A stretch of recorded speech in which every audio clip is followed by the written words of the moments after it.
Local বাসের মধ্যে cigarette খাচ্ছি, হঠাৎ একটা সুন্দরী মেয়ে আমার সামনে এসে দাঁড়িয়ে বলল, মানে আমাকে বলছেন? আপনার হোকা টানার স্টাইলটা সেই। হোয়াট দ্য হোকা?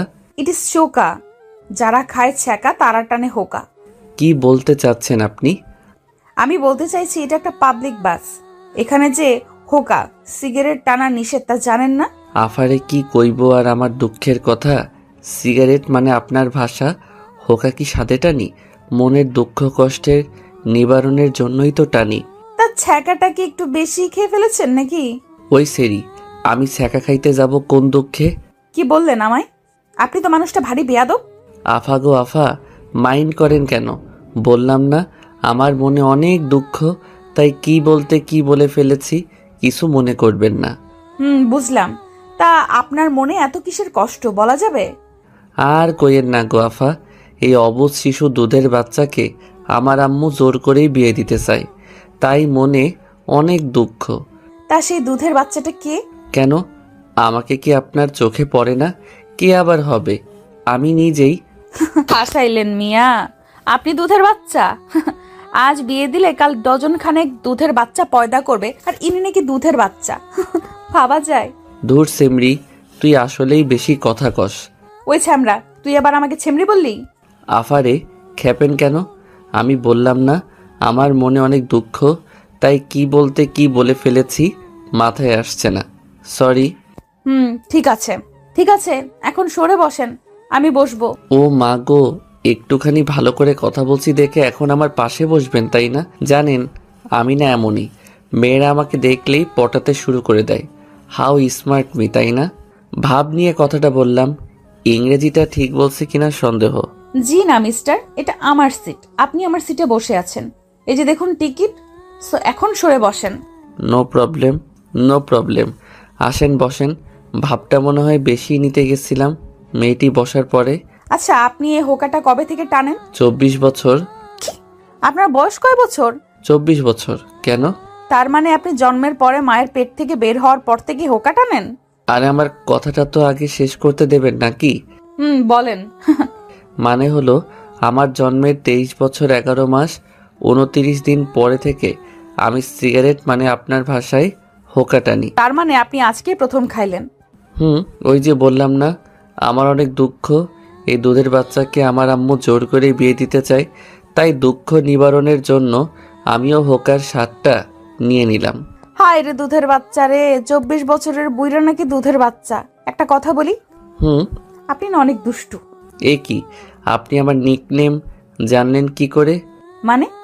মানে হচ্ছে দুষ্টু আমার নিকনেম, সকলে আমাকে দুষ্টু বলেই ডাকে। মেয়েটার সাথে কথা বলতে বলতে আমার গন্তব্যস্থানে চলে আসলাম। প্রায় 2 ঘন্টা একসাথে বসে গল্প করলাম, আর মেয়েটির সাথে আমি দুষ্টুমি করলাম। শুধু যে আমি এই মেয়েটার সাথে দুষ্টুমি করলাম তা কিন্তু নয়, আসলে আমি সবার সাথেই একটু দুষ্টুমি করি। বাসটা থেমে গেল, তাহলে আপনি থাকেন, আমি যাই। কই যাবেন? আরে আমার গ্রামে পৌঁছে গেছি, বাড়িতে যাব না। ও তাইলে বাই।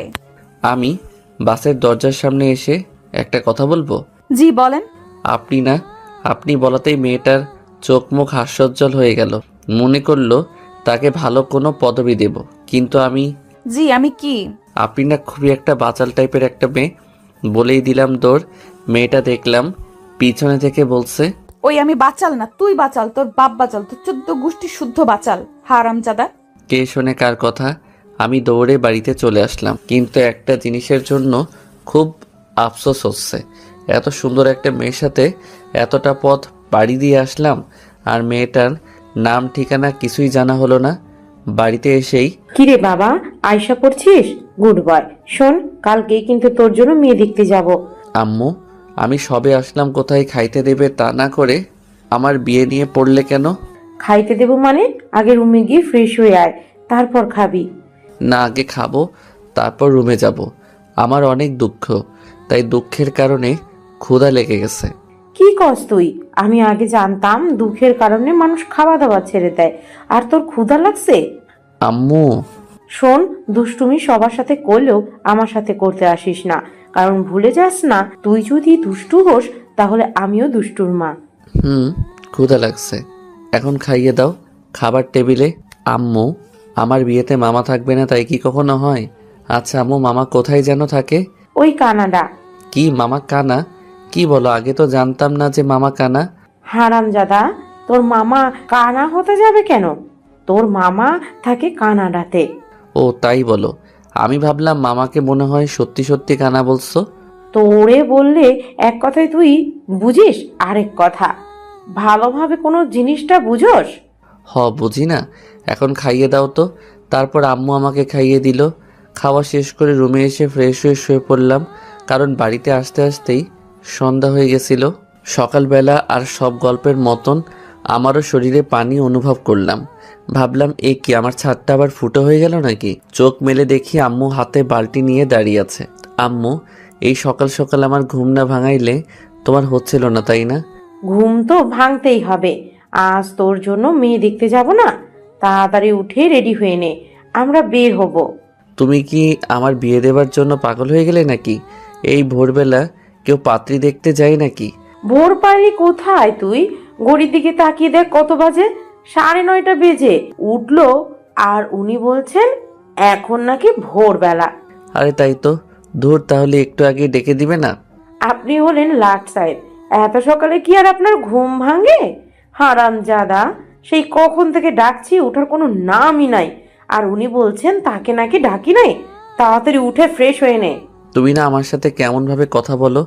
একটু ভালোভাবে কথা বললে কি এমন হয়? তারপর উঠে ফ্রেশ হয়ে খাওয়া দাওয়া করে আম্মুর সাথে মেয়ে দেখতে চলে আসলাম। মেয়ের বাড়িতে বসে আছি, সামনে অনেক রকমের খাবার রাখা আছে। তার মধ্যে আমি একটা সিঙ্গারা হাতে নিয়ে খাইতে খাইতে মেয়ের মাকে বললাম, আন্টি, সিঙ্গারের ভিতরে যে পেঁয়াজগুলো দিয়েছেন ওগুলো গোল করে না কেটে যদি 3 কোণ করে কাটতেন তাহলে আরও সুস্বাদু লাগতো, আর অন্যরকম একটা টেস্ট চলে আসতো এর ভিতর। তারপর শরবত খেয়ে আন্টি শরবতটা কেমন যেন তেতো তেতো, মনে হয় অবাত্তি কাঁচা লেবু, তাই না?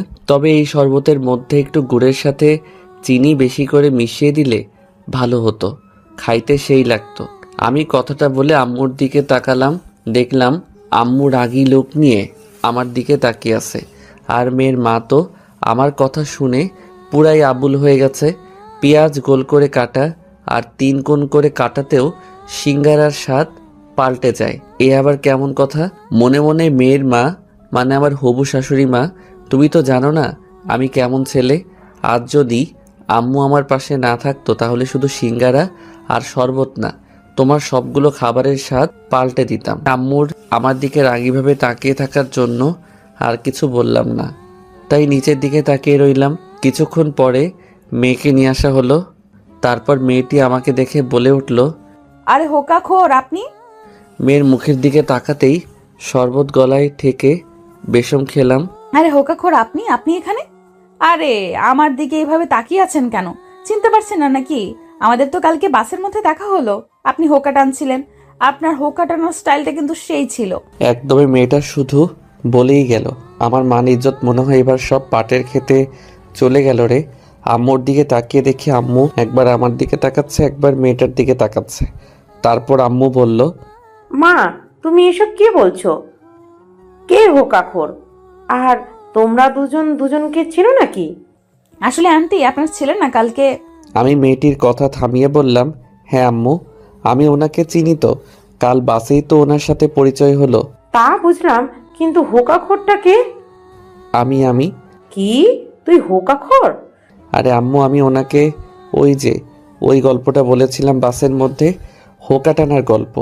তুমি আমায় ছোটবেলায় যে গল্পটা বলে ঘুম পাড়িয়ে দিতে না, সেই গল্পে উনাকে বলেছিলাম, ওই কথা বলছেন উনি। আমি তোকে হোকা টানার গল্প বলে কবে ঘুম পাড়িয়ে দিলাম?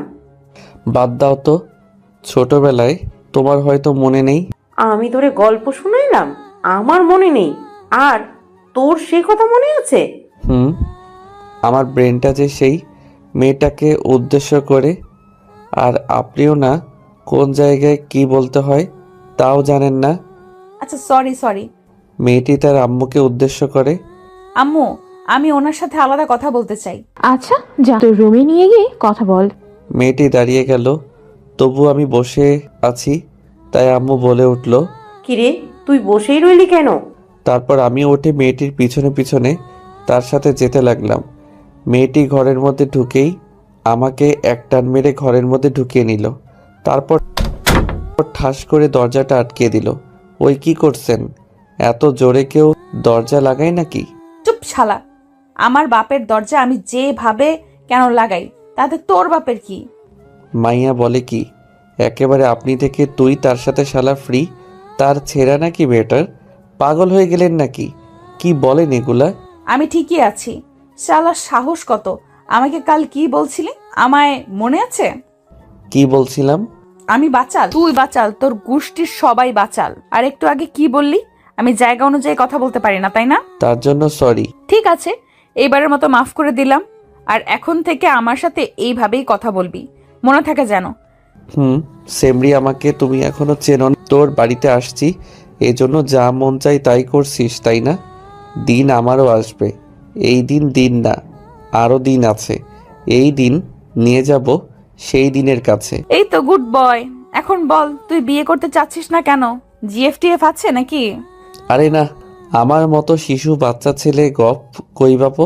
থাকলেও ভুলে যা, আমায় এখন বিয়ে করবি তো? না, আমি না বলাতে মেয়েটার টেবিলের ওপর থেকে একটা চাকু নিয়ে আমার গলায় ধরে। কি বললি কুত্তা, আরেকবার বল। আরে আরে, কি করছেন কি? গলায় লেগে যাবে তো। ছাড়ুন, প্লিজ ছাড়ুন। আমি এখনো বিয়ে করি নাই। লেগে গেলে আমার বউটা বিয়ের আগে বিধবা হয়ে যাবে। আমিও বিয়ের আগে বিধবা হতে চাই না। এখন বল, আমাকে তুই বিয়ে করবি কিনা? আমার গলায় ছুরিটা আরো একটু চাপ দিয়ে বলল, করব। এবার ছাড়ুন প্লিজ। এই তো গুড বয়। এখন নিচে চলো শোনা। আর আমাদের মধ্যে এই ঘরে যা হলো নিচের কেউ যেন জানতে না পারে। আমি এইগুলো এমনিতেই কাউকে জানাবো না। আমার সাথে এমন কেউ জীবনে করে নাই। আর তুই, আম্মু যদি এই কথাটা জানতে পারে তাহলে তো আমাকে খেপাতে খেপাতে শেষ করে দিবে। আমার মতো ছেলে একটা মেয়ের কাছে হেনস্থা হয়েছে ভাবা যায়? তারপর আমি দরজার কাছে আসতেই, ওই দাঁড়াও। আবার কি হলো? তোমার কপালে ঘাম জমে আছে, আসো মুছে দেই। আর আমার বরটার সাথে তো পরিচয়ই হলো না। তারপর মেয়েটি তার ওড়না দিয়ে আমার কপালের ঘাম অতি আদরে মুছে দিল। মেয়েদের মন বোঝা সত্যিই কঠিন। কিছুক্ষণ আগেও যেন এই মেয়েটা আমাকে তেলে বেগুনে ভেজে খাবে, আর এখন এই মেয়েটাই আমার ঘামগুলো মুছে দিচ্ছে। হায় রে মেয়েজাত, তোদের মন বোঝা সত্যি কঠিন। কি ভাবছো এত? আমরা কি পরিচিত হব না? না মানে আসলে কি আমতা আমতা করছো ওকে? আমি জান্নাতুল রিয়া, অনার্স প্রথম বর্ষ। তুমি আমাকে রিয়া বলেই ডাকতে পারো। আমি মোহাম্মদ আব্দুল আজিজ, সফটওয়্যার ইঞ্জিনিয়ার। আপনি আমাকে আজিজ বলেই ডাকতে পারেন। কেন, আমি দুষ্টু বলে ডাকলে কি সমস্যা আছে নাকি? আর তুমিও আমাকে তুমি করেই বলবে, ঠিক আছে? এখন নিচে চলো। তারপর আমি আবারও রিয়ার পিছনে পিছনে নিচে নেমে আসলাম। আম্মু আমার মুখের দিকে তাকিয়ে, কিরে মন মরা করে আছিস কেন? আসলে আন্টি, আমার ঘরের ফ্যানটা নষ্ট তো, তাই গরমে এমন হইছে। ও, কিরে বৌমাকে পছন্দ হয়েছে তোর? মাথা ঝাঁকিয়ে সকলে একসাথে বলল আলহামদুলিল্লাহ। তারপর বিয়ের দিন তারিখ ঠিক করে আমাদের বাড়িতে চলে আসলাম। রাত 11টায় ঘুমিয়ে আছি, হঠাৎ ফোনের শব্দে ঘুমটা ভেঙে গেল। অচেনা নাম্বার। এই সময় আবার কে ফোন দিল? ধরার পরে, আমার বাবুটা কি করে? জি আম্মু, ঘুমাইছিলাম। ওই কুত্তা, আমি তোর কোন কালের আম্মু লাগি? তাহলে কি খালামণি? ওই কুত্তা। ওই সেরি, চিল্লাস কেন?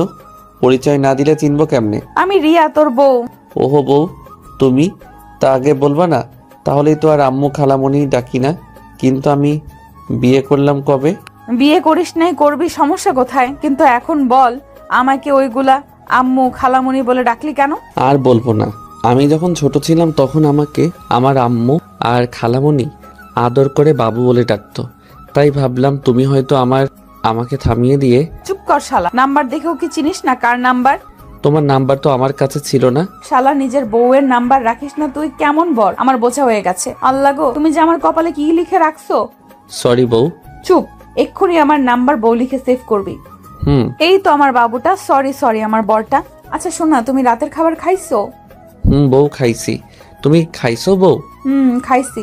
তা আমার বরটা কি দিয়ে খাইলো? পান্তা ভাতের সঙ্গে আলু ভর্তা। কি আজিজ, তুমি এই রাতে পান্তা ভাতের সঙ্গে আলু ভর্তা খাইছো? ঠান্ডা লেগে যাবে না? তুমি কি জানো না এখন ঠান্ডা লাগলেই মানুষজন করোনা পদবি দিয়ে দিতেছে, ঠান্ডা লাগলে তখন কি হবে? কি করব বলো, আম্মাও তো বয়স হয়ে গেছে তাই না? তো আম্মার বয়সের সাথে পান্তা খাবার কি সম্পর্ক? ওই যে আম্মু তো এখন আর বেশি রান্না করতে পারে না, তাই আম্মু শুধু সকালে রান্না করে। সকালে গরম খাবার খাই, দুপুরেও ওই খাবারগুলোই খাই।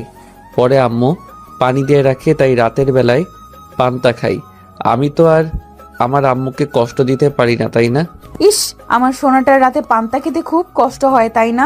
আর বেশি দিন তোমার কষ্ট করতে হবে না সোনা। আমাদের বিয়ে হয়ে গেলে তোমাকে প্রতিদিন প্রতি ওয়াক্তে গরম গরম খাবার খাওয়াবো, কেমন? সোনা, এখন ঘুমাই, আমার না প্রচুর পরিমাণে ঘুম পাচ্ছে। আচ্ছা সোনা, তুমি ঘুমাও, রাত জাগলে আবার ঠান্ডা লাগতে পারে তোমার। এমনিতেই তুমি পান্তা খাইছো।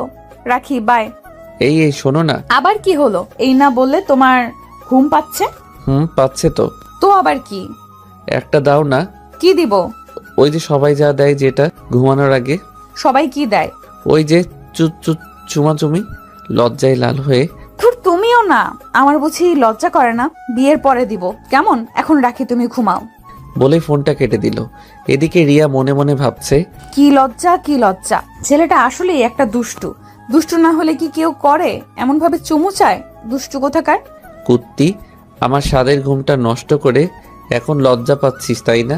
কত সুন্দর মুরগির মাংস দিয়ে ভাত খেয়ে ঘুম দিলাম, আর আমার ঘুমের 12টা বাজাইয়া দিল। সকালে ফজরের নামাজ পড়ে আবারও ঘুমিয়ে আছি। সকাল 8টা। ওই ছেড়া, উঠ। আর কতক্ষণ ঘুমাবি? উঠতে হবে না নাকি? সারাদিন খালি ফোন টিপা আর ঘুম পাড়া, তাছাড়া কি তোর আর কোনো কাজ নাই নাকি? এ কি আম্মু, হঠাৎ আমার সাথে এমনভাবে কথা বলছে কেন? অন্যদিন তো ভালোভাবেই ডেকে দেয়, আজ আবার কি হলো? কি হলো, চেঁচাচ্ছ কেন? ও, আমি এখন চেঁচাচ্ছি? আমি এখন কথা বললেই তো তোর চেঁচামেচি মনে হয় তাই না? ধুর আম্মু, কি বলো এগুলো? কি হয়েছে তোমার? আমার কিছু হয় নাই। টেবিলের উপর খাবার রাখা আছে, ফ্রেশ হয়ে তাড়াতাড়ি খেয়ে নে। বলেই আম্মু চলে গেল। বুঝি না বাপু, এদের কখন কি হয়। ধুর, ভাল লাগে না। তারপর উঠে ফ্রেশ হয়ে নিচে খেতে চলে আসলাম। আম্মু, খাইয়ে দাও। তোর কি হাত নাই নাকি? নিজে খাইতে পারছিস না? প্লেটের নিচে খাবার রাখা আছে, খেয়ে নে। মনে হয় খুবই রেগে আছেন আমার মা জননী, তাই আর তাকে কিছু বললাম না, নইলে অবস্থা অন্যরকম হতে পারে। খাবারের প্লেটটা সরাতেই আমার চোখ কপাল উঠে গেল। সুন্দরভাবে খাবারগুলো সাজানো আছে, পেঁয়াজ, কাঁচামরিচ, আলু ভর্তা আর পান্তা ভাত। আম্মু, এগুলো কে খাবে? কেন বাবা, তোর তো রাতে পান্তা খেতে কষ্ট হয় তাই না? তাই আমি ভাবলাম সারাদিন পান্তা ভাত খাবি আর রাতে না হয় গরম খাইলি। তুই তো আবার আমাকেও কষ্ট দিতে চাস নে। কি আইডিয়াটা কেমন হলো বল? কাল রাতে আমি রিয়াকে যা যা বলেছি সেগুলো আম্মু কিভাবে জানলো? তাই তো বলি, আম্মু আমার সাথে এমন করে কথা বলছে কেন? আমি কখন তোমাকে এগুলো বললাম আম্মু? পিছনে থেকে কেউ একজন। আম্মুকে বলেন নাই, তবে আমাকে তো বলছেন। আমি পিছনে তাকিয়ে দেখি রিয়া দাঁড়িয়ে আছে। এই মেয়ে এত সকালে আমাদের বাড়িতে কি করে? রিয়া, তুমি এত সকালে আমাদের বাড়িতে?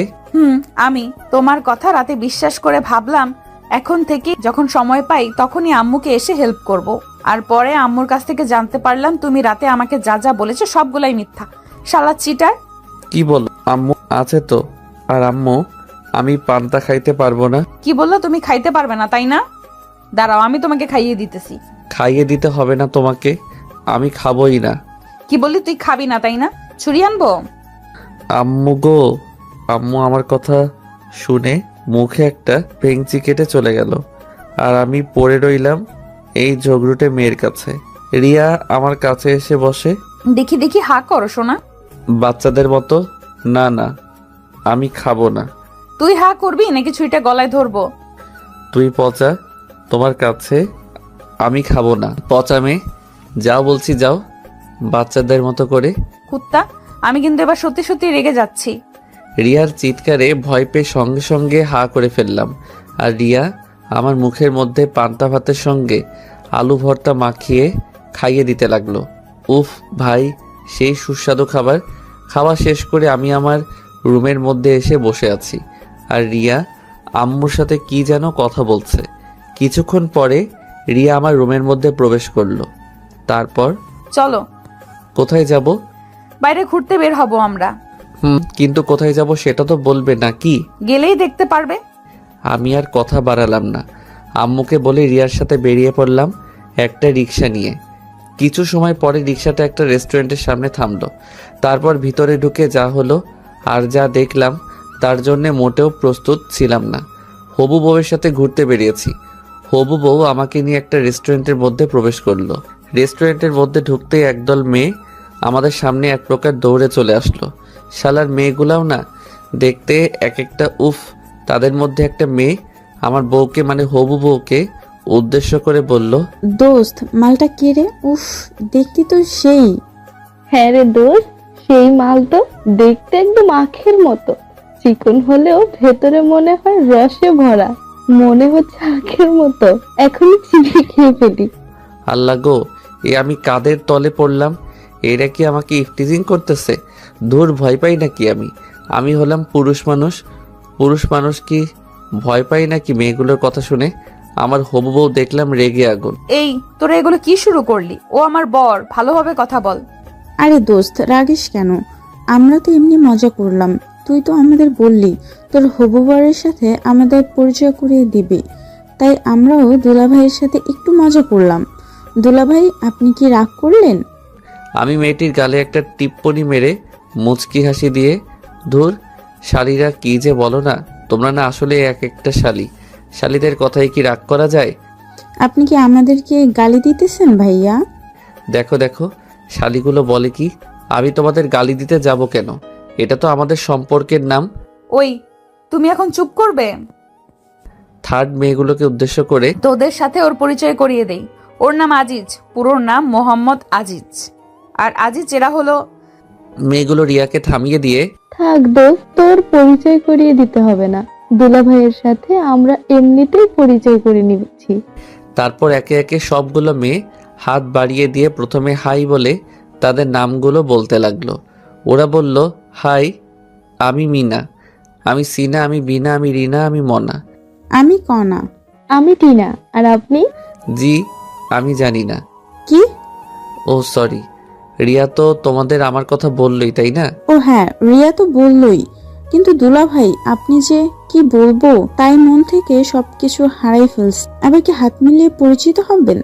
আমি কিছু বলতে যাব তার আগেই, না থাক, তার কোনো দরকার নেই, তোরা থাক, আমরা এখন আসি। কি বলছিস দোস্ত? কিছু না খাইয়ে চলে যাবি? কত আশা করে আসলাম, আজ পেট পুড়ে খাবো। অন্য একদিন খাওয়াবো, এখন তোরা থাক। রিয়া মনে মনে বলে, খাচ্চুন্নির দল, আমার বরটাকে নিয়ে টানা হেঁচড়া শুরু করে দিয়েছিস আর আমি তোদের খাওয়াবো না? কোন দিন খাওয়াবি সেটা তো বলে যা। আমার বিয়ের দিন সবাই আসিস আর পেট পুড়ে খেয়ে যাস। বাবুর্চিকে বলে তোদেরকে একটা এক্সট্রা টেবিল রেখে দেব, যা যা মন চায় খেয়ে নিস, এখন বাই। বলে রিয়া আমাকে টানতে টানতে বাহিরে নিয়ে আসলো। আর মেয়েগুলোকে দেখে মনে হলো শালিকারা আজ 7 দিন হলো না খেয়ে আছে, আর তারা খবর পেয়েও তা হারিয়ে ফেললো। বাহিরে, এই কুত্তা, তুই ওদের সঙ্গে অমন গা ঘেসে ঘেসে কথা বলছিলি কেন রে? নাকি তোর চরিত্রই এমন? শালা লুজ ক্যারেক্টার। কাদো কাদো কণ্ঠে, সি সি সি সি, রিয়া সি, তুমি আমাকে এই কথাটা বলতে পারলে? আমাকে এত বড় অপবাদ দেওয়ার আগে তোমার একবারও কথাটা মুখে আটকালো না? না, এ জীবন আমি আর রাখবো না। ওই ফিল্মি ডায়লগ ছাড়, তুই কি করতে পারিস তা আমার জানা হয়ে গেছে, শালা লুচু। দেখো, ওরা আমার শালীর মতন, তাই তো একটু দুষ্টুমি করলাম। আর ওরা যে আমাকে আখ বলল, আবার আমাকে চিবিয়ে খেয়ে ফেলতে চাইলো, কই তখন তো কিছু বললে না ওদের? ও, যত দোষ নন্দ ঘোষ, তাই না? ঠিক আছে ঠিক আছে, এবারের মতো মাফ করে দিলাম। এরপর থেকে কোনো মেয়ের দিকে তাকালে না চোখ তুলে নিব। এই মনে মনে, হয় তোর বাপের দেওয়া যৌতুকের চোখ তো, তাই না, যে চাইলি আর তুলে নিলে? কিছু বললে? কই না, না কিছু তো বলি নাই। যা বললাম মনে থাকবে তো? হ্যাঁ থাকবে। এই তো গুড বয়। এখন চলো আমরা ফুচকা খাবো। এই না, না আমি ফুচকা খাইতে পারবো না। কেন, সমস্যা কি? খাইতে পারবে না কেন? তুমি ফেসবুকে ওই পোস্টটা দেখো নাই? কোন পোস্টটা? আরে ওই যে বড় ভাই পোস্ট করেছিল। মামা, আপনি কি টয়লেট করার পরে সাবান দিয়ে হাত ধৌত করেন? না মামা, তবে টয়লেটে যাওয়ার আগে ভালোভাবে হাত ধুয়ে নিই, সারাদিন মরিচের কাজ করতে হয় তো। ছি, কি বলো এগুলো? সত্যি। ফুচকা আমার সব থেকে প্রিয়। তাহলে তুমি খাও, কিন্তু আমি খাইতে পারবো না। তাহলে থাক, তুমি না খাইলে আমিও খাবো না, পরে একদিন খাবো। এখন তাহলে আমাকে বাড়িতে নামিয়ে দিয়ে আসো। আচ্ছা চলো, রিয়াদের বাড়ির সামনে তাহলে আমি এখন আসি, কেমন? আমাদের বাড়িতে আসো, পরে যাও। আম্মু, বাড়িতে একা আছে, যেতে হবে। আর তাছাড়া সারা জীবন তো পড়েই আছে তোমাদের বাড়ি যাওয়া আশা করার জন্য, তাই না? সত্যি সত্যি চলে যাব? তাহলে আমাদের বাড়িতে আসো। না, যাব না। তুমি বরং আমাকে একটা দিয়ে দাও, আমি চলে যাই। তুমি কি পাগল নাকি এই রাস্তার মধ্যে? আচ্ছা বাবা, আচ্ছা, লাগবে না তোমার বিয়ের পরেই দিব বাসর ঘরে গিয়ে। তুমি যাও, তারপর আমি যাব। পাগল একটা আমার। বলেই ভিতরে চলে গেল। আর তারপর আমিও আমাদের বাড়িতে চলে আসলাম। রাতে খাওয়া দাওয়া করে রুমে আসলাম। তারপর রিয়াকে ফোন দিলাম, কিন্তু এ কি, রিয়ার ফোনটা ব্যস্ত দেখাচ্ছে কেন? এত রাতে রিয়া কার সাথে কথা বলে? অনেকবার ফোন দিলাম, কিন্তু ওই একই কথা, ব্যস্ত আর ব্যস্ত। তাই আমিও আর ফোন টোন দিলাম না, ঘুমিয়ে পড়লাম। রাত প্রায় 12টা ছুঁই ছুঁই। হঠাৎ কিসের যেন শব্দে ঘুমটা ভেঙে গেল। চারদিক যেন স্তব্ধ হয়ে গেল নিমিষেই। তবে কিসের শব্দে ঘুমটা ভেঙে গেল আমার? সামনের দিকে তাকাতেই হালকা ডিম লাইট আলোতে কিছু একটা চোখে পড়ল। এ মা, 2জন মহিলা দাঁড়িয়ে আছে। আমার রুমে 2জন মহিলা কিভাবে থাকতে পারে? এ বাড়িতে তো শুধু আমি আর আম্মু ছাড়া আর কেউ থাকে না। তাহলে আমি যা ভাবছি তাহলে কি তাই? ভূত নাকি? ভয়ে কিছু বলতেও পারছি না। কিছুক্ষণ পরে দেখতে পেলাম ঘরটা লাল, নীল, বেগুনি আরো অনেক রঙে রাঙিয়ে উঠল। ও মা গো, তাহলে কি এটা ভূত পেতনিদের গায়ের রং? না, আমি মরতে চাই না এই ভূতদের হাতে। কিছু একটা আমাকে করতেই হবে, কিন্তু কি করব? পাইছি। তাই শরীরে যতটা সম্ভব শক্তি আনা যায় সব শক্তি এক জায়গায় করে দিলাম। এক চিৎকার, ও মা গো, ভূত ভূত ভূত, বাঁচাও মা গো, বাঁচাও, মেরে ফেললো আমায়, বাঁচাও, কেউ বাঁচাও। আমার চিৎকার শুনে ঘরটা এমনি এমনি আলোকময় হয়ে উঠল, মানে এর বাল্বটা জ্বলে উঠল।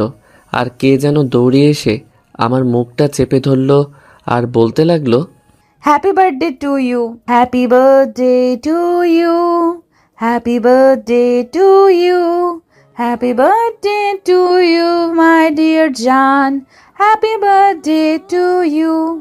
আমি তো শালাই অবাক। ঘরটার চারিদিকে তাকিয়ে দেখি পুরো ঘরটা সুন্দরভাবে সাজানো। আর যে 2জন মহিলার কথা বললাম তারা আর কেউ নয়, একজন আমার আম্মু আর একজন আমার হবু বউ রিয়া। আজকে আমার জন্মদিন, আর আমারই মনে ছিল না, কিন্তু রিয়া কিভাবে জানলো যে আজ আমার জন্মদিন? আর এই প্ল্যানটাই বা কার? কি আজিজ, কেমন সারপ্রাইজ দিলাম বলো? রাখো তোমাদের সারপ্রাইজ। আমি কতটা ভয় পেয়ে গেছিলাম সেটা জানো? কানে ধরে। আমার শোনাটা ভয় পেয়ে গেছে, সরি জানু। আরে আরে, কি করছো? সরি বলতে হবে না। আমিও অনেক খুশি হয়েছি, কিন্তু এত কিছু কখন করলে আর কিভাবে করলে? আমি আর আম্মু মিলে প্ল্যান করেছি। সকালে তোমাকে খাওয়ানোর পরে তুমি যখন তোমার রুমে চলে গেলে তখন আম্মু আমাকে বলল কাল নাকি তোমার জন্মদিন। তারপর সকালের ঘটনা। মা, কি বুঝলে আমার ছেলেটা কেমন? আম্মু ভালোই, তবে অনেকটা দুষ্টু। মা, আমার ছেলেটা দুষ্টু হলেও ওর মনটা অনেক ভালো। কারোর কখনো ক্ষতিও দেখতে পারে না, গরিব দুঃখীদের সাহায্য করতে চেষ্টা করে। ওর যতটুকু সাধ্য আছে, তাই সবার খুশিতে ও খুশি, আর সব সময় সবাইকে আনন্দ দেবার চেষ্টা করে। আম্মু জানি সেটা, আমি প্রথম দিনই বুঝতে পেরেছি ওকে দেখে। তারপরও মা, আমার এই বজ্জাত ফাজিল ছেলেকে একমাত্র তুমিই ঠিক করতে পারবে। দোয়া করবেন আম্মু। কালকে তুমি সকাল সকাল রেডি হয়ে আমাদের বাড়িতে আবার আসবে মা, কেমন? অনেক কিছু রান্না করতে হবে। কেন আম্মু, কোনো অনুষ্ঠান নাকি? কিসের অনুষ্ঠান? সে কি, ফাজিলটা তোমাকে কিছু বলে নাই? না তো। কালকে তো ফাজিলটার জন্মদিন, আর তোমাকে বলবেই বা কেমনে? ওর জন্মদিন কবে ওর নিজেরই মনে থাকে না, তাই হয়তো বলে নাই। তাহলে একটা প্ল্যান করবেন আম্মু। কি প্ল্যান? তারপর আম্মুকে সব কিছু বুঝিয়ে বলি, তারপর কি কি কিনতে হবে সেগুলো বলি, তারপর তোমাকে আমি বাইরে বেড়াতে নিয়ে যাই, আর সেই ফাঁকে আম্মু সব কিছু গুছিয়ে রাখেন। আমাকে না জানিয়ে এত কিছু করে ফেললে? তোকে বলতে যাব কেন রে, আমার বৌমা থাকতে? ও, এখন আমার থেকে এই পেতনিটা তোমার আপন হয়ে গেল, তাই না? আম্মু দেখছেন, আপনার ছেলে আমাকে পেতনি বলছে। ওই ফাজিল, আমার মেয়েটাকে একদম পেতনি বলবি না। হুম। ওকে ওকে, আমরা আর আজকের এই দিনে ঝগড়া না করি। কেকটা তো কাটতে হবে নাকি? আয় তোরা। তারপর আমি, আম্মু আর রিয়া মিলে কেকটা কাটলাম। আম্মুকে প্রথমে আমি খাইয়ে দিলাম, তারপর রিয়াকে খাইয়ে দিলাম, তারপর তারা দুজন আমাকে খাইয়ে দিল। রিয়া তো প্রথমে খাইয়ে দেবার আগে আমার পুরো মুখ কেক দিয়ে মাখিয়ে দিল। মেয়েটা আমার মতোই দুষ্টু আর অনেকটাই মিশুক। আমি একটা জিনিস বুঝলাম না, মেয়েটা এত তাড়াতাড়ি কিভাবে আমাদের পরিবারের সঙ্গে নিজেকে মানিয়ে নিল। আমার সাথে এমন ব্যবহার করে যেন তার সাথে আমার 4-5 বছর প্রেম করার পরে বিয়েটা হচ্ছে। অনেক আনন্দ করলাম তিনজন মিলে। তারপর আম্মু আমি তাহলে এখন আসি, কেমন? রিয়ার কথা শুনে মনটা খুব খারাপ হয়ে গেল। তুমি কি পাগল হয়ে গেলে নাকি মা? এত রাতে বাড়িতে কিভাবে যাবে? কিন্তু কোনো কিন্তু নয়, তুমি আমার সাথে আসো। মা মেয়ে আজ দুজন একসাথে ঘুমাবো, আসো। মুচকি হাসি। ঠিক আছে আম্মু, চলুন। তারপর রিয়া আম্মুর সাথে আম্মুর রুমে চলে গেল, আর আমি পড়ে রইলাম আমার রুমে। আমিও শুয়ে পড়লাম, কিন্তু কিছুতেই ঘুম আসছে না। বিয়ের আগেই যদি বউ আমাদের বাড়িতে থাকে তাহলে কি ঘুম আসে বলুন? খুব করে ইচ্ছা করছে রিয়ার সাথে ছাদে বসে ওই খোলা আকাশটা দেখি আর গল্প করি। রিয়াকে কি SMS দিব যাতে ছাদে আসে? যেই ভাবা সেই কাজ, দিলাম SMS। বউ কি করো? সঙ্গে সঙ্গে রিপ্লাই। আমার বরটার কথা ভাবি, আমার বর এত দুষ্টু কেন? তাহলে কি দুষ্টুমি ছেড়ে দিব? না, কখনোই না। এইভাবেই সারা জীবন আমার সাথে দুষ্টুমি করে যাবে। কি পারবে না? খুব পারবো। ঘুমাবে না? ঘুম তো আসছে না, কি করব? তাহলে শুধু শুয়ে থাকো, ঘুমাতে হবে না। ছাদে আসবে, ওই খোলা আকাশ দেখি দুজন একসঙ্গে আর গল্প করতাম আমাদের ভবিষ্যৎ নিয়ে। আমারও তো যেতে মন চাচ্ছে, কিন্তু আম্মু। আম্মু ঘুমাই নাই? ঘুমাইছে তো। তাহলে আসো, আমি ছাদে বসে আছি। কিন্তু আরে কোনো কিন্তু নয়, আসো তো, আমি তোমার জন্য অপেক্ষা করছি। ঠিক আছে আসছি, দাঁড়াও তুমি। রাত 2:30 ছাদে বসে বসে রিয়ার জন্য অপেক্ষা করছি। মেয়েটাকে সেই কখন আসতে বললাম, কিন্তু তার আসার কোনো নামই নেই। এইদিকে তো এত রাত, তার উপর আবার ছাদ। একা একা ভয় লাগে না বলুন? না, কি করব, এখন ফোনটাও ঘরে ফেলে আসছি, নইলে ফোন করে জানা যেত আসতে এত দেরি হচ্ছে কেন। এতক্ষণের অবসান ঘটিয়ে কেউ একজন তার নরম কোমল মসৃণ হাত আমার কাঁধের উপর রাখলো। পিছনের দিকে না তাকিয়েই আমি বললাম, এতক্ষণে আসলে রিয়া? সেই কখন থেকে একা একা বসে আছি, আমার কি ভয় ডর বলতে কিছু নাই নাকি? পিছনে থেকে, আমি তোর মা, একা একা যদি ভয় লাগে তাহলে এত রাতে ছাদে বসে বসে কি করিস? পিছনের দিকে তাকিয়ে দেখি এই মা, এ তো সত্যিই আমার আম্মু। আম্মু এখানে কি করে? আর রিয়াই বা আসলো না কেন? ধুর, ভাল লাগে না। আম্মু তুমি এখানে এত রাতে কি করো? আমি। তুই কি করছিস এই আধার রাতে ছাদের উপর? ভালো লাগছিল না আর ঘুমও আসছিল না, তাই ছাদে এসে বসে আছি। ডাহা মিথ্যে কথা। কিন্তু তুমি এখানে আসলে কেন? রিয়া তো একা একা ভয় পাবে রুমের মধ্যে। রিয়া রুমে নেই, ওর আব্বু আর ভাইয়া নিয়ে গেছে রিয়াকে। রিয়ার আম্মু নাকি অনেক অসুস্থ। কি বলো? কখন নিয়ে গেলেন? 20 মিনিট হবে। রিয়ার আম্মু অসুস্থ সেটা আমাকে একবারও জানানোর প্রয়োজন মনে করলো না, তার আগে চলে গেল রিয়া। তোকে অনেকবার ফোন দিয়েছিল মেয়েটা, কিন্তু তুই ধরলি না, তাই আমি রিয়াকে বললাম ও হয়তো ঘুমিয়ে গেছে। তুমি তাড়াতাড়ি তোমার মায়ের কাছে যাও, আমি সকালে আজিজকে নিয়ে তোমাদের ওখানে যাব।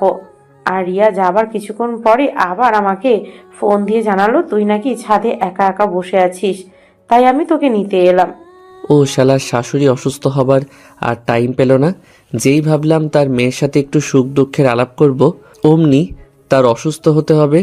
এখনই এমন জানি না বিয়ের পরে যখন বাচ্চা কাচ্চা নেবার প্ল্যান করব তখন কি হবে। এত কি ভাবিস, চল তাড়াতাড়ি ঘুমাবি, কাল আবার সকালে রিয়ার আম্মুকে দেখতে যেতে হবে। বাচ্চাদের মতো আবদার করে। হুম, তবে আম্মু আমার মাথাটা না অনেক ব্যথা করছে। আমি আজ তোমার রুমে শুব তোমার কোলেতে, আর তুমি আমার মাথায় হাত বুলিয়ে দিবে মুচকি এসে। আচ্ছা ঠিক আছে, এবার তো চল। তারপর আম্মুর সাথে আম্মুর রুমে চলে আসলাম। আমি আম্মুর কোলে মাথা রেখে শুয়ে আছি, আর আম্মু আমার মাথায় হাত বুলিয়ে দিচ্ছে। আম্মুর কোলে শুয়ে থাকতে থাকতে কখন যে ঘুমিয়ে গিয়েছি সেই খেয়ালই নেই। সকালে আম্মুর কোরআন তেলাওয়াত শুনে ঘুম ভাঙল। আমার আম্মু প্রতিদিন সকালে কোরআন তেলাওয়াত করেন। তারপর কি রে, বসে আছিস যে? যা রুমে গিয়ে উজু করে এসে আগে নামাজ আদায় করে নে। আম্মু। তারপর নিজের রুমে এসে নামাজ পড়ে নিলাম। তারপর আম্মু কিছু টুকিটাকি বাড়ির কাজ করে নিল, আর আমরা সকালের খাবার খেয়ে রিয়াদের বাড়ির দিকে রওনা হলাম। সকাল 9টা। রিয়াদের বাড়ির এই সামনে দাঁড়িয়ে আছি। কলিং বেল দিতেই দরজাটা খুলে গেল। সামনে রিয়া দাঁড়িয়ে আছে। মনে হয় আমাদের অপেক্ষাতেই এতক্ষণ দরজার সামনে দাঁড়িয়েছিল। আম্মু আসেন, ভেতরে আসেন। আমাকে ভিতরে আসতে বলবে না, শুধু আম্মুই ভিতরে যাবেন? তাহলে আমি কি আবার চলে যাব? তোমাকে কে চলে যেতে বললো? আমি কি একবারও বলেছি তুমি চলে যাও? তা বলনি, কিন্তু ভিতরেও তো একবারও আসতে বললেন আমাকে, শুধু আম্মুকেই বললে। দেখেছেন আম্মু আপনার ছেলে কতটা হিংসুটে, আপনাকেও হিংসা করছে। তোরা আবারও শুরু করলি? তোদের দেখছি সাপ বেজির সম্পর্ক, দেখা হলেই ঝগড়া করিস। আমি ভাবছি সারা জীবন তোরা একসাথে থাকবি কি করে। আম্মু, এটাকে বলে ভালোবাসা। ও তুমি বুঝবে না, তাই না রিয়া? আমার কথা শুনে মনে হলো মেয়েটা লজ্জা পেয়েছে। মরে যাই মরে যাই, কি লজ্জা কি লজ্জা। তুই আর ভালো হইলি না। রিয়া মা, চল তো, তোর আম্মুর রুমে নিয়ে চল আমাকে। আম্মু আসেন, আর আপনিও আসেন। চলেন। তারপর রিয়ার আম্মু আব্বুর রুমে চলে আসলাম, আর দেখলাম একটা সেরি মানে আমার শাশুমা চিত হয়ে শুয়ে আছেন। আসসালামু আলাইকুম আপা, এখন কেমন আছেন? রিয়ার আম্মু আমাদের দিকে তাকিয়ে, ওয়ালাইকুম আসসালাম আপা, এখন ভালো। পুরো কথা বলতে না দিয়ে আমি দৌড়ে শাশুমার কাছে গিয়ে, আম্মা, আম্মা গো, আপনার কি হয়েছে আম্মা? একবার শুধু বলেন আম্মা, আপনার এই অবস্থার জন্য কে দায়ী আম্মা? আপনার এমন হাল আমার দেখতে হবে আমার এই চোখ দুটো দিয়ে, তা আমি মানতে পারছি না গো আম্মা। এটা দেখার আগে আমার চোখ অন্ধ হলো না কেন গো আম্মা? হায় আল্লাহ, কি বলতে কি বলে ফেললাম। আল্লাহ, তুমি আমার এই দোয়াটা তুলে নাও আল্লাহ।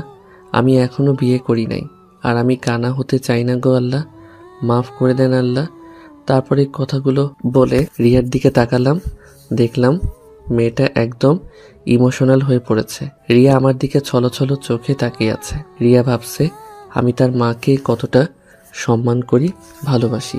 এদিকে রিয়ার আম্মুও ইমোশনাল হয়ে পড়েছেন, কিন্তু আমার আম্মু ঠিকই ধরতে পেরেছেন যে এটাও আমার দুষ্টুমি ছাড়া কিছু না। বাবা, বাবা, এত উত্তেজিত হবার কিছুই হয় নাই আমার। তুমি উত্তেজিত হও না বাবা, সব ঠিক হয়ে গেছে। এ আপনি কি বলছেন আম্মা? আপনার এত বড় একটা অসুখ করলো, আপনি মরতে মরতে বেঁচে উঠলেন আর বলছেন কিছুই হয় নাই? আমার কথা শুনে সবাই আমার দিকে অবাকের উপর অবাক দৃষ্টিতে তাকালো। আজিজ, এগুলো কি বলছো তুমি? উনি মরতে যাবেন কেন? রিয়া মামুনি, তুমি ওকে নিয়ে তোমার রুমে যাও তো, তোমার আম্মুর সাথে আমার কিছু কথা আছে। ঠিক আছে আম্মু। তারপর রিয়ার সাথে আমি ওর রুমে চলে আসলাম। রিয়ার রুমে ঢুকতেই ও দরজাটা বন্ধ করে দিয়ে দৌড়ে এসে আমাকে জড়িয়ে ধরে হাউমাউ করে কান্না করে দিল। রিয়ার কাণ্ড দেখে তো আমি অবাক। এই মেয়েটার আবার কি হলো? আমার সোনাটার আবার কি হলো? কাঁদছো কেন এভাবে জানো? আজিজ, তুমি আমাদের পরিবারকে নিয়ে এতটা ভাবো, তুমি সত্যি অনেক ভালো আজিজ। আই লাভ ইউ সোনা, I love you so much. বাহ, এইটুকুতে এত কিছু? সামান্য একটু কান্না করার জন্য এত সম্মান পেলাম, ভাবতেই কেমন নিজেকে গর্বিত মনে হচ্ছে নিজের উপর। আই লাভ ইউ টু জানু। এবার তো আমাকে ছাড়ো, জামাটা তো ভিজে গেল। না, ছাড়বো না। এখন তোমার ওই গোলাপি রঙের ঠোঁট দুটো আমার দখলে নিয়ে নিব। বলেই রিয়া ওর মিষ্টি ঠোঁট দুটো আমার ঠোঁটের সাথে মিলিয়ে দিল। কতক্ষণ যে এভাবে ছিলাম তার কোনো ঠিক নেই। তারপর রিয়ার ওই গোলাপি রঙের ঠোঁটের সাথে আমার ঠোঁট দুটো আটকে আছে। শুধু যে আটকে আছে তা বললে ভুল হবে, কারণ দুজনের রেসপন্স যেন বেড়েই চলেছে। দুজনের একজনেরও ছাড়ার কোনো নামই নেই। তার সাথে রিয়ার ঠোঁটের সাথে আমার ঠোঁট বাড়ি খাওয়ার কারণে এক অন্যরকম শব্দের সৃষ্টি হচ্ছে। এই শব্দটার কারণে একজন আরেকজনের উপর যেন আরও মাতাল হয়ে পড়েছি। আমাদের অনুভূতি প্লাস আকর্ষণ যেন ক্রমশ বৃদ্ধি পাচ্ছে। রিয়ার ঠোঁটটা যেন আমাকে আরও তার কাছে টানছে। সাথে রিয়াও ছাড়বার পাত্রী নয়। রিয়াও যেন আমাকে আষ্টে পৃষ্ঠে জড়িয়ে ধরে তার রেসপন্স বাড়িয়ে তুলছে। দুজনেই ভেসে বেড়াচ্ছি এক অন্যরকম জগতে। আমাদের মাতাল করা এই মুহূর্তটার ছেদ ঘটিয়ে কে যেন দরজায় কড়া নাড়তে লাগলো। হ্যাঁ, এটার কেউ নয়, আমার আম্মু। আজিজ, আমাদের এবার যেতে হবে। তুই তাড়াতাড়ি আয়, আমি রিয়ার আম্মার ঘরে তোর জন্য অপেক্ষা করছি। আম্মুর ডাকে যেন দুজনের হুঁশ ফিরল। তারপর আমরা একজন আরেকজনকে এক ঝটকায় ছেড়ে দিয়ে ছিটকে দুজন ঘরের দুদিকে চলে গেলাম।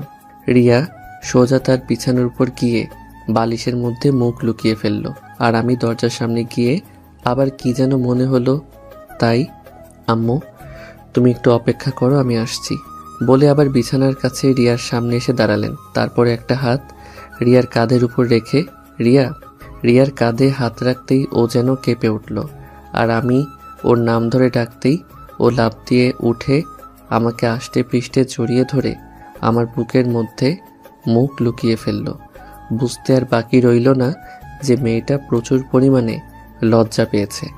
আমি রিয়ার মাথার উপর আমার হাত রেখে ওর ঘন কালো চুলগুলোর মধ্যে আমার আঙুলগুলো বলাতে বলাতে বললাম, রিয়া, এই রিয়া, কি হলো? মেয়েটা যেন কিছুই বলছে না, একদম নিশ্চুপ। হয়তো আগের ওই কাজটা করার জন্য অনেকটা লজ্জা পেয়েছে। আমি আবারও বললাম, আমার বউটা বুঝি লজ্জা পেয়েছে? এবার শুধু মাথাটা ঝাঁকিয়ে বলল, অনেকটা। বাহ, আমার চোখরুটে বউটা দেখি লজ্জাও পায়। তা আরেকবার হবে নাকি বউ? তোমার ঠোঁট দুটো কিন্তু সেই পরিমাণের মিষ্টি। যা দুষ্টু, সারাদিন শুধু দুষ্টুমি না, আমার বুঝি লজ্জা করে না? এত লজ্জা কোথা থেকে পাও শুনি? আর লজ্জা পেতে হবে না, যা হবার তা তো হয়ে গেছে। দেখি এবার আমার মুখের দিকে একবার তাকাও, আমার বউটাকে এক নজর দেখে তো যাই। এইবার রিয়া আমার মুখের দিকে মায়া ভরা দৃষ্টিতে তাকালো, সাথে তার চাহনিতে ভয়ের আভাটাও স্পষ্ট দেখতে পেলাম। রিয়া মায়া ভরা দৃষ্টিতে আমার দিকে তাকিয়ে বলল, যেতে হবে মানে? কই যাবে?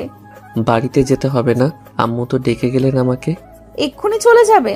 হ্যাঁ সোনা, আম্মু তো তাই বললেন। তাছাড়া বাড়িতে আম্মু অনেক কাজ রেখে আসছেন, সেগুলো গিয়ে করতে হবে তো। ঠিক আছে, তাহলে যাও। রাগ করলে নাকি বউ? কাল তো আবার দেখা হচ্ছেই। আমি কারোর উপর রাগ করি নাই। ঠিক আছে, তাহলে যাবার আগে কি আরেকবার হয়ে যাবে নাকি গো সোনা? যা হবে সব বিয়ের পর, এখন তুমি যাও তো।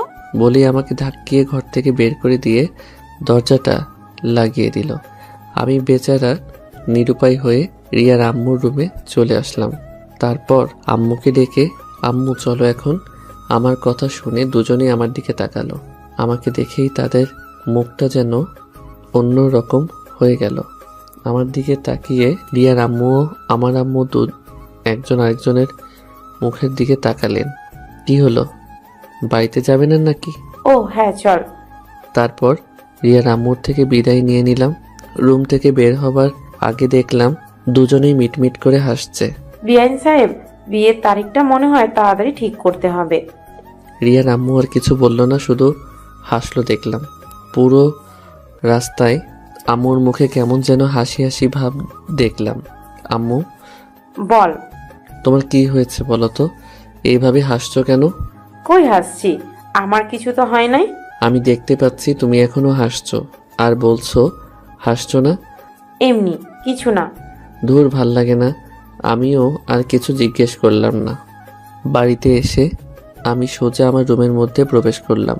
শরীরটা কেমন যেন ক্লান্ত ক্লান্ত লাগছে, তাই আগে ফ্রেশ হওয়ার জন্য বাথরুমের মধ্যে গেলাম। বাথরুমের মধ্যে প্রবেশ করে আয়নাতে চোখ পড়তেই আমার চোখ যেন কপালে উঠে গেল।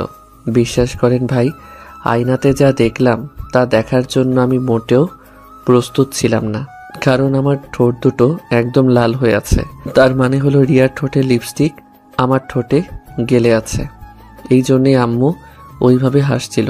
এইবার নিজের উপর নিজেরই কেমন যেন লাগছে।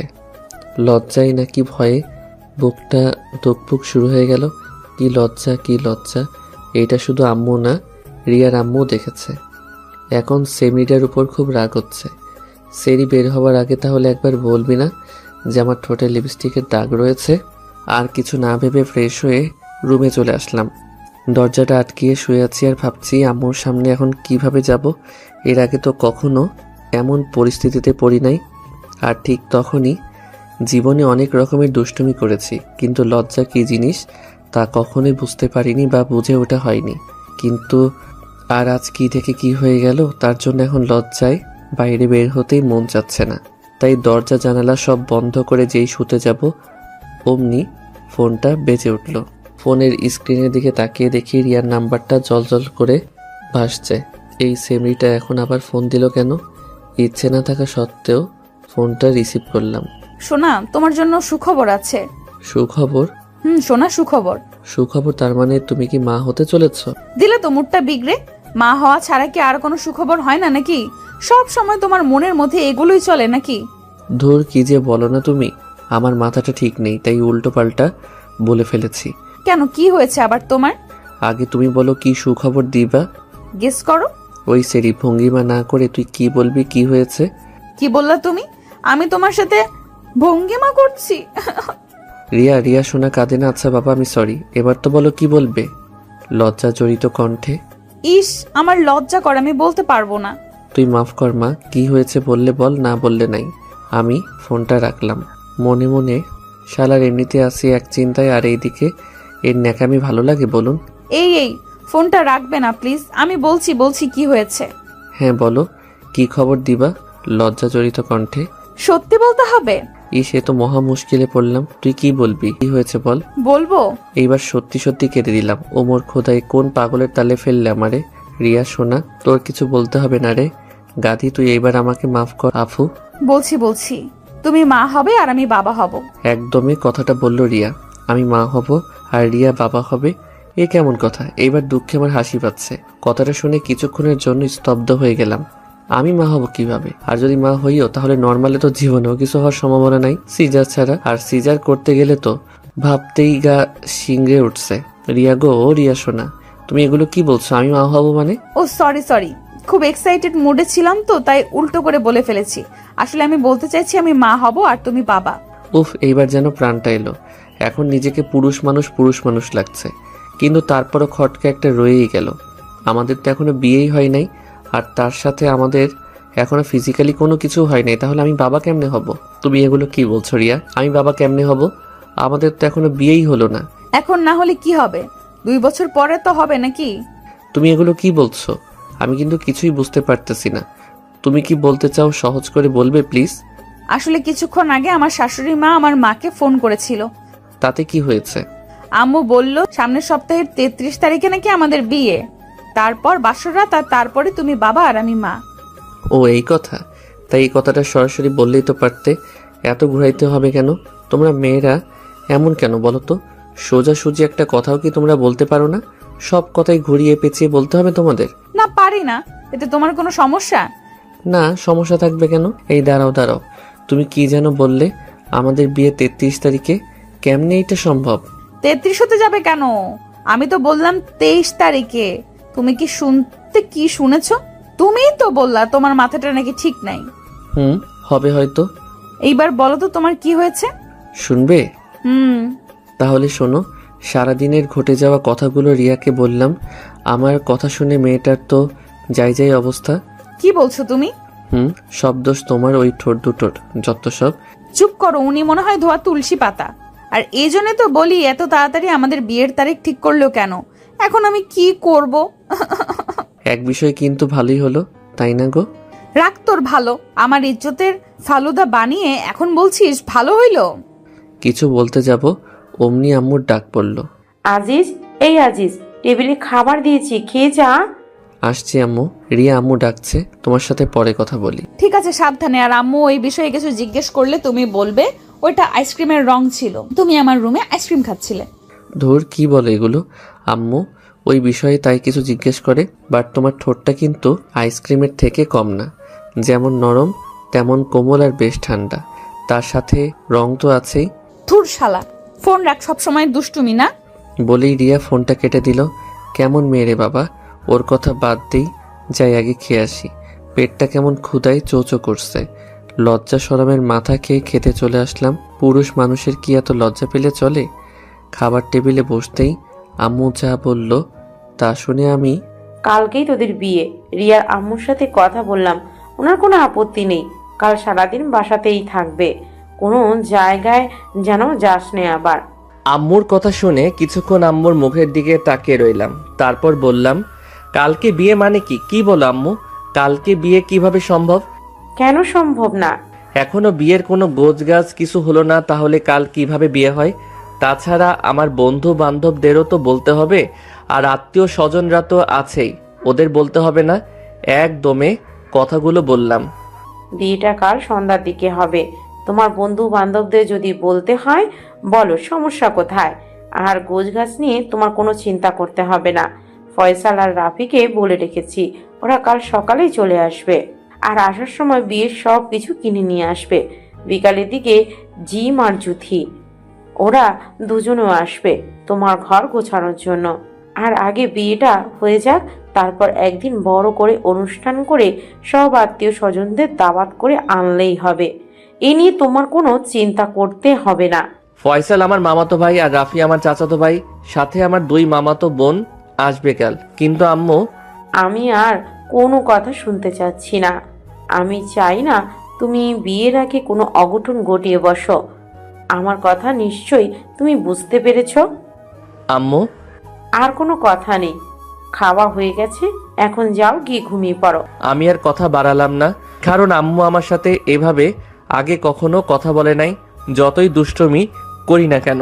কিন্তু আজকে যা হয়ে গেল, এটা কোনো দুষ্টুমি না। খাওয়া শেষ করে রুমে এসে শুয়ে পড়লাম। বিয়েই তো করব, আর কিছু তো না, অত চিন্তা করে লাভ নাই। আমার মাথা ভীষণ ব্যথা করছে, ভালোভাবে একটু টিপে দাও তো। মাত্রই তো রান্না করে আসলাম, এখন আবার তোমার মাথা টিপে দিতে হবে? এক প্রকার ধমক দিয়ে। ওই কুত্তা, তোরে কি বললাম, কানা যাচ্ছে না? বললাম না আমার মাথা ব্যথা করছে, মাথা টিপে দে তাড়াতাড়ি। আরে সোনা, রাগ করো কেন? আমি তো মজা করলাম তোমার সাথে। এই তো এক্ষুনি তোমার মাথা টিপে দিচ্ছি। দাও। তারপর রিয়ার মাথা টিপে দিলাম। সবে মাত্র রান্না করে এসে একটু বসতে যাব, আর অমনি নাকি মাথাটা ধরে গেল। বিয়ে করে বিয়ের পর থেকে একটা দিনও শান্তি পেলাম না। হয়েছে, দেখো তো বাবু, আমাদের একমাত্র ছেলে মনে হয় টয়লেট করেছে, যাও এগুলো পরিষ্কার করে আসো। বউ, যাইতেছি, তবে 20টা টাকা দিবা দরকার ছিল। 20 টাকা? এত টাকা দিয়ে কি করবা? হ্যাঁ, আসলে একটু স্টলে যেতাম চা খাবার জন্য, অনেক দিন হলো তো, আমার কাছে কোনো টাকা নাই, যদি দিতে খুবই উপকার হতো আর কি। ঠিক আছে ঠিক আছে, আগে যাও বাবু, টয়লেট পরিষ্কার করে আসো, তারপর দিব। হাসি মুখে, ঠিক আছে বউ, এক্ষুনি যাচ্ছি, নইলে আবার টাকাটাও দিবে না। তারপর বাবুর টয়লেট পরিষ্কার করে আসলাম, বউ হয়ে গেছে। এই তো গুড বয়। এখন টাকাটা দাও। কিসের টাকা? তুমি না বললে বাবুর টয়লেট পরিষ্কার করলে আমাকে 20 টাকা দিবা? তাহলে? ছি আজিজ, কি বলছো তুমি? নিজের সন্তানের টয়লেট পরিষ্কার করার জন্য টাকা নিবা? ছি আজিজ, ছি। আমি থাক, আর আমি করতে হবে না। এই নাও তোমার 20 টাকা। ধন্যবাদ বউ। আজ কতদিন পরে যে হাতে টাকা পেলাম তা ঠিক মনে নেই। টাকা পেয়ে খুশিতে বাকবাকুম হয়ে চা খাওয়া আর আড্ডা দেওয়ার জন্য বাড়ি থেকে বেরিয়ে আসলাম। উদ্দেশ্য রফিক মামার চায়ের স্টল। বাহিরে বের হতেই দেখি একটা ছেলে তার আম্মুকে বলছে, আম্মু, আমি দুধ খাবো না আম্মু, দুধ খেলে আমার বমি বমি পাই। কি দুধ খাবি না, ডিম খাবি না, খাবিটা কি? হ্যাঁ, তুই কি ওই আজিজের মতো রোগা চেঙ্কু হতে চাস নাকি? দেখিস না আজিজের বউ আজিজকে কেমন ধমকের উপর রাখে। আজ যদি আজিজ একটু স্বাস্থ্যবান হতো, তাহলে কি ওর বউ ওকে ধমকাতে পারতো? তুইও কি চাস তোর বিয়ের পর তোর বউ তোকে এমন ধমকের উপর রাখুক? না আম্মু। তাহলে আজিজের মতো না হতে হলে কি করতে হবে? দুধ ডিম খেতে হবে। এই তো গুড বয়। আম্মু, আমি দুধ ডিম খাই, তাহলে আমার বউ আমাকে বকবে না তো? আজিজ ভাইয়া বউ দে ভাবে বকে। না বাবা বকবে না। এই যে গুঁড়ো দুধ কিনে নিয়ে যাচ্ছি, এটা বাড়িতে নিয়ে গিয়েই খেতে হবে কিন্তু। ঠিক আছে আম্মু। আম্মু, হাতে তালুতে একটু দুধ দাও না, তেতে তেতে খাই। তাদের মা ছেলের কথাগুলো শুনে মনে হলো আমার বুকের বাঁ পাশের হৃদয়টা গড়তে গড়তে ডান পাশে চলে আসছে। এই ব্যথাটা আর সহ্য করতে পারলাম না, বুকের ভিতরে চিনচিন ব্যথাটা বাড়তে লাগলো। না, এর প্রতিশোধ আমাকে নিতেই হবে, তাই তাদের সামনে গিয়ে দাঁড়ালাম। আমাকে দেখে এই ছেলেটা, আম্মু দেখো, যে ভাইয়াটা প্রতিদিন তোর বইয়ের সাথে মাল খাই না, সে ভাইয়াটা। ভাইয়া ভাইয়া একটা অটোগ্রাফ দিন না, আসুন আমরা একটা সেলফি তুলি। এতক্ষণ যা হলো তা মুখ বুজে সহ্য করা গেল, কিন্তু এই কথাটা নিতে পারলাম না। আমি একটু চিকন বলে কি সবাই আমাকে নিয়ে উপহাস করবে নাকি? বউ আমাকে দিয়ে রান্না করাবে, টয়লেট পরিষ্কার করবে নাকি? ঘরের বউ কথায় কথায় বকবে, ঝাড়ির উপর রাখবে নাকি? বউ বকলে এক কথা, কিন্তু বাহিরের লোক, তাও আবার একটা পিচ্ছি। না, আর নিতে পারলাম না। জোরে একটা চিৎকার করে ছেলে ও ছেলের মাকে দিলাম একটা একটা করে, আর বলতে লাগলাম, না না না, তোদেরকে আমি ছাড়বো না। দিলাম মা ও ছেলেকে আচ্ছা মতো। ছেলের নাকের উপর মেরে নাকটা ফাটিয়ে দিলাম। নাক দিয়ে ঝিমঝুম করে রক্ত পড়তে লাগলো। ছেলের মা তা দেখে আমার চুলের মুঠো ধরে আগালে এগালে ওগালে দিতে লাগলো। হঠাৎ চোখের উপর মনে হয় রক্ত পড়তে লাগলো। রক্তটা মুছে চোখটা খুলে তাকিয়ে যা দেখলাম, বিশ্বাস করেন ভাই, তা দেখার জন্য আমি মোটেও প্রস্তুত ছিলাম না। চোখটা খুলে তাকিয়ে দেখি মা আর ওই ছেলেটা নেই। আমার সামনে দাঁড়িয়ে আছে রাফি আর ফয়সাল, আমার চাচাতো ভাই ও মামাতো ভাই। ফয়সালের নাক দিয়ে সমানে রক্ত পড়ছে, আর রাফির হাতটা ব্যাকা হয়ে আছে। আমি এগুলো দেখে তাদের দিকে করুণ দৃষ্টিতে তাকিয়ে বললাম, রাফি ভাই তোরা, আর আমি এখানে কেন? আর তোদের এমন অবস্থা কেন? সালা হারামজাদা, এতক্ষণ থাবড়েয়া সালা, এখন বলছিস আমাদের এমন অবস্থা কেন? ফয়সাল, সম্মান দিয়ে কথা বলো। আমি তোমার থেকে 9 বছরের বড়, সে কথা কি মনে আছে? তোর সম্মানের মায়েরে বাপ, আমাদের কি অবস্থা করেছিস সেটা একবার চোখ খুলে ভালোভাবে তাকিয়ে দেখ। দেখ ভাই, আমি তো আর এগুলো ইচ্ছে করে করিনি, তাই না? রাগ তোর ইচ্ছে, শালার ইচ্ছা। তোর জীবনে বিয়ে হবে না, আর বিয়ে হলেও জীবনে সুখ কি জিনিস চোখে দেখবি না। তোর বউ তোকে দিয়ে কাপড় কাচাবে, বাসন মাজাবে, ঘর ঝাড়ু দেওয়াবে, টয়লেট পরিষ্কার করাবে, বাচ্চা কাচ্চা হলে তাদের তেনা কাঁথা ধোয়াবে। তোর বউ তোকে দিয়ে পা টেপাবে, পা টেপায় একটু এদিক সেদিক হলে উষ্টা মেরে ফেলে দেবে। না না না, আর বলিস না ভাই, তোদের কথা তোরা ফিরিয়ে নে ভাই। আমি এত কিছু যে সহ্য করতে পারবো না, প্লিজ ভাই, তোরা আমার ধর্মের ভাই। না না, তোরা আমার মামাতো চাচাতো ভাই, ফিরিয়ে নে ভাই, প্লিজ প্লিজ। আচ্ছা যা, ফিরিয়ে নিলাম। এখন গুনে গুনে 15,000 টাকা দে। কি? তোদের বদদোয়ার দাম 15,000 টাকা? ভাই, তোরা একটা বদদোয়ার দোকান খুললেই তো পারিস, এতদিনে কোটিপতি হয়ে যেতি। বড় টাকা হতে যাবে কেন? তোর বিয়ের যে জিনিসগুলো কিনে আনলাম সেটা টাকা দে। তুই যে কিপটে, তুই দিবি বড় টাকা? হাসলাম।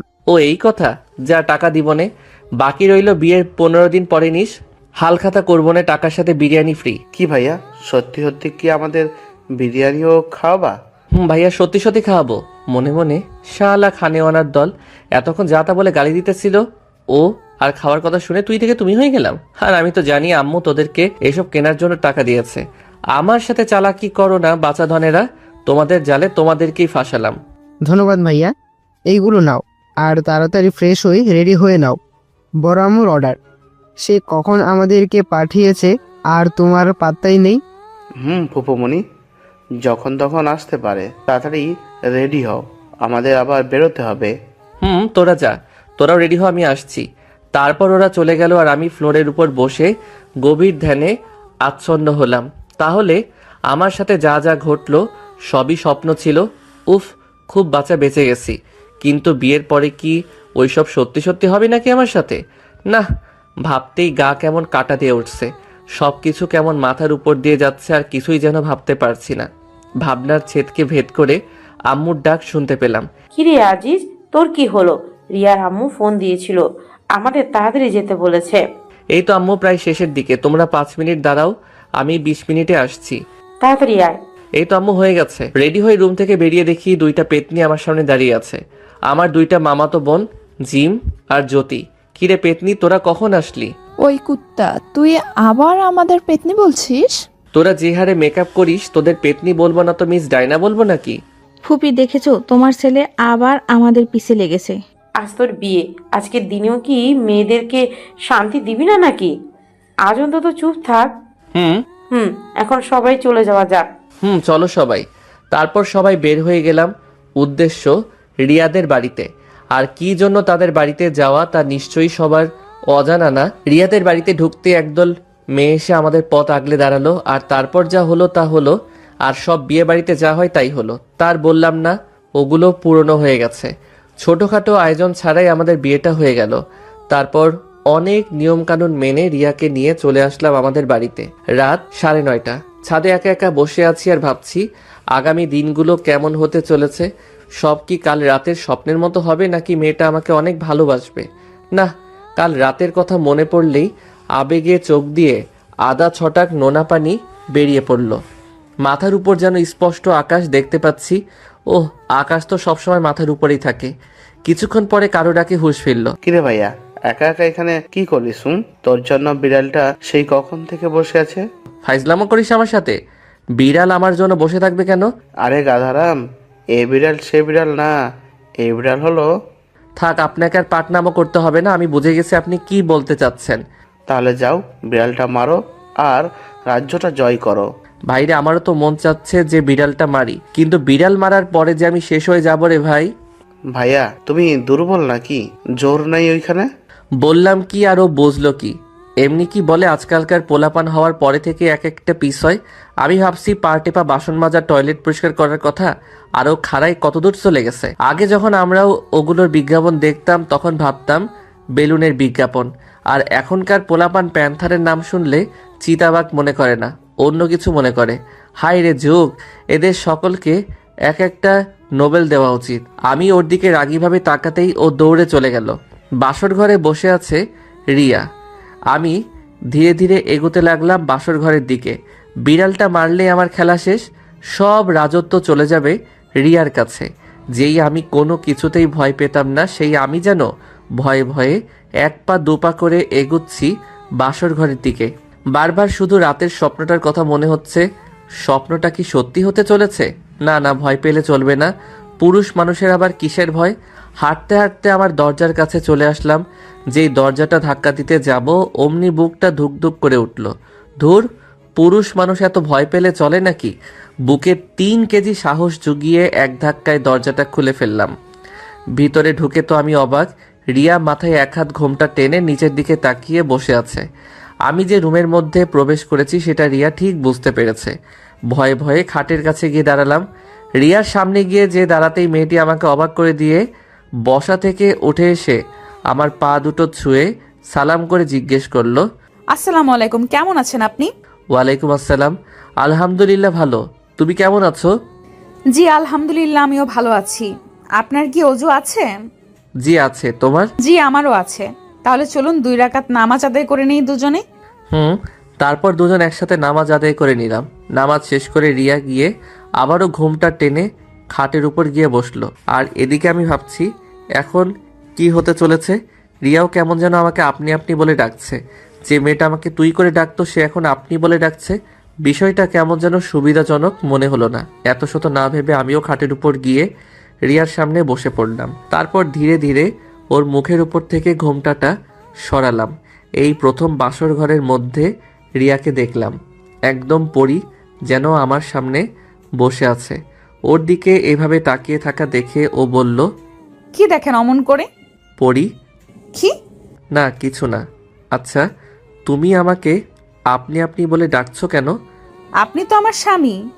ভাবি বলেছেন স্বামীকে নাকি আপনি বলে ডাকতে হয়। তা তোমার ভাবি কি তোমার ভাইয়াকে আপনি বলে ডাকেন? কই না তো, ভাবি তো ভাইয়াকে তুমি বলেই ডাকে। তাহলে তুমি কেন আপনি বলে ডাকছো? তাই তো।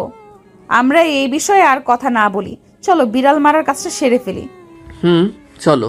আমি রিয়াকে আর কিছু বলতে না দিয়ে ওর চুলে নাক ঘষতে শুরু করলাম। নাক ডুবিয়ে ওর চুলের সুবাস নিলাম খানিকক্ষণ। ও বারবার কেঁপে উঠছিল। ওর পিঠের দিকে ঘাড়ের মাঝ বরাবর চুমু খেলাম। ওর হাতের ভাঁজে নিজের হাতটি রেখে ওর লজ্জাত্মক শিহরণ আমাকে মাতাল করে তুলছিল। ওর সারা শরীরে পাগলের মতো করে ভালোবাসার পরশ এঁকে দিতে লাগলাম। পরে ওকে কোলে তুলে নিলাম। পাগলিটা লজ্জায় একেবারে লাল হয়ে গেছে। ওকে বিছানার উপর আস্তে করে শুইয়ে দিলাম। ওর চোখের দিকে তাকালাম, যেখানে লেখা ছিল, তুমি আমাকে সুখের শেষ ঠিকানাটা দেখিয়ে দিলে। আমিও আস্তে করে ওর কানের কাছে মুখ নিয়ে বললাম, আমি তোমায় নিয়ে একটা সুখের সাগর পাড়ি দিতে যাচ্ছি। যাবে আমার সাথে? ও শুধু আমার দিকে তাকিয়ে একটু মুচকি হাসলো, পরে ওর হাতের ভাঁজের মাঝে আমার হাতটা আটকে রেখে বিছানায় চেপে ধরলাম। কপালে ভালোবাসার একটা পরশ এঁকে দিলাম। ও শুধু মুখটা উপরে তুলে কিস করতে চাইছিল। পরে ওর গলায় একটা চুমুকে দুজনে চলে গেলাম স্বামী আর স্ত্রীর সবচেয়ে ঘনিষ্ঠ সম্পর্কের মাঝে। সেই সুখের রাজ্যে যাওয়ার সময় কখন যে রিয়ার হাতটা ছেড়ে দিছি আমার খেয়াল নেই। ও তার 2 হাত দিয়ে আষ্টে পৃষ্ঠে জড়িয়ে ধরে কিস করছিল আর চোখ দিয়ে রিয়ার পানি পড়ছিল। আমি জানি যে এটা যেমন ওর কষ্টের তেমন আনন্দেরও। আমার পিঠের কয়েকটা জায়গায় ওর বড় নখগুলো দিয়ে আছড়ে দিয়েছিল তখন। তাতে কি ওর ভালোবাসার কাছে সামান্য নখের আঁচড় কিছু না। পরে আমি ওর উপর শুয়ে আছি, দুজনের কারো গায়ে কাপড় নেই, একটা বিছানার চাদরটাই আমাদের আবরণী ছিল। এক অজানা সুখের সাগর থেকে যেন দুজন ঘুরে আসলাম। 5 বছর পর আমাদের একটা ফুটফুটে মেয়ে হয়েছে। ওর নাম রেখেছি আলিয়া। মেয়েটা খুব ঝোঁকডুটে, একদম ওর আম্মুর মতো দুষ্টু বটে, ঠিক আমার মতো। যেমন দুষ্টুমি করে ঠিক তেমনই ঝগড়া করে, তবে আমার সাথে অতটা ঝগড়া করে না, রিয়ার সাথে বেশি সময় ঝগড়া করে। মা মেয়ের ঝগড়া দেখিয়া সেই লেভেলের হাসি, একদম প্রাণ খুলে হাসি। আম্মু আমুতি তোলো। দেখছিস না কি করছি? রান্না করছি, দেখতে পাচ্ছিস না? আম্মু তুমি আমারে বকো কেন? তুমি তো পতা। আমি তো পচাই। এই বাড়িতে তো শুধু তুই আর তোর আব্বু ভালো, তাই না? আপু আপু তো ভালোই। আপু আমাকে ততলে টেনে দেয়। মামনি, তোমার আম্মু অনেক পচা, তাই না? হি আম্মু পতা, আম্মু পতা। আমি পচা না, ঠিক আছে? দেখা যাবে কে পচা আর কে ভালো। রাতে দুইজনের একজনকেও আমার কাছে শুতে দিব না, তখন যেন এই পচা আম্মু আর পচা বউটার কাছে না আসা হয়। এই দেখছো মামনি, তোমার আম্মুর কি রাগ দেখছো? একটু দুষ্টমিও করা যাবে না তোমার আম্মুর সাথে? করা তো যাবেই না। আব্বু আম্মু আমালে একটা ভাই এনে দাও না, আমি ওলটাতে তেলবো। ঠিক আছে মামনি, এনে দিব। ওই রিয়া, চলো না আলিয়ার জন্য একটা ভাই নিয়ে আসি। আজি, তোমার সবসময় শুধু দুষ্টুমি, তাই না? দুষ্টু ছেলে কোথাকার। বউ, এই দুষ্ট ছেলে দুষ্টমি আজ রাতে আবার তোমাকে দেখাবো, কেমন? আমিও দেখতে চাই তুমি কেমন দুষ্টু, জানো। অনুমতি যখন পেয়ে গেলাম তাহলে আর চিন্তা কিসের। আমিও রাতের অপেক্ষায় বসে আছি আমার মেয়ের ভাইকে আনার জন্য। আপনারা এখন আসতে পারেন, আমার লজ্জা করে। ধন্যবাদ।